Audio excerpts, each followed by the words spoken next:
So where do you see, like, I mean, the obesity component in the last, what has it been, 2 years now, where everybody really got on this bandwagon and wanted to be super skinny. It's interesting because you see this. I mean, I think a lot of celebrities is why what they were doing is why a lot of sort of the average person jumped onto this too. They wanted to look like them and be like them. I think what's happening with the FDA though, and the shutdown of a lot of these compounding companies is going to cause a lot of fear with people because they have gotten to a certain weight or they kind of use it as a crutch so they can kind of eat what they want or take the shot and know they don't have to eat for a week. And without this, they're not going to have that kind of expendable income to be maintaining the lifestyle they were having before on semaglutide or whatever they were taking. So it'll be interesting to see how this pans out and if America blows up again.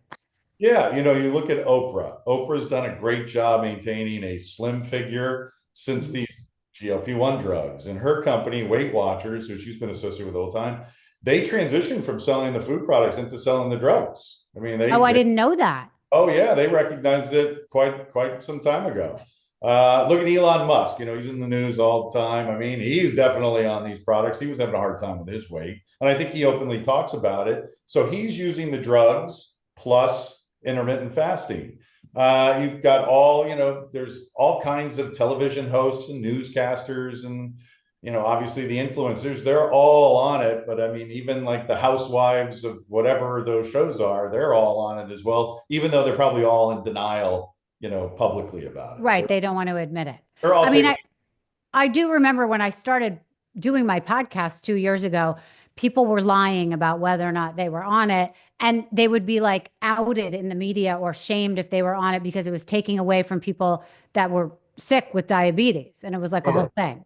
Yeah, but using these to improve, for the vanity purposes, right? For the use of better looks and better figure, it actually doesn't hurt because probably long term it's going to be beneficial to them because these things, by eating less food, we actually increase our longevity or Mm. increase our health span.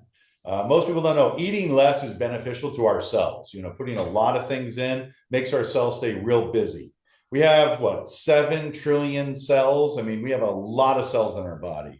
And by putting things in our body all day long, foods, drinks, sugary beverages, desserts, it makes our cells overwork. And that shortens the amount of time that they're going to be viable, which means, shorter life. By Right. reducing the amount of food, that's going to increase it. Now, GLP-1s do another couple of good things. They're good for our heart. There's a component of this where when you have free floating GLP-1 products in our bloodstream, it's very good for our circulatory system.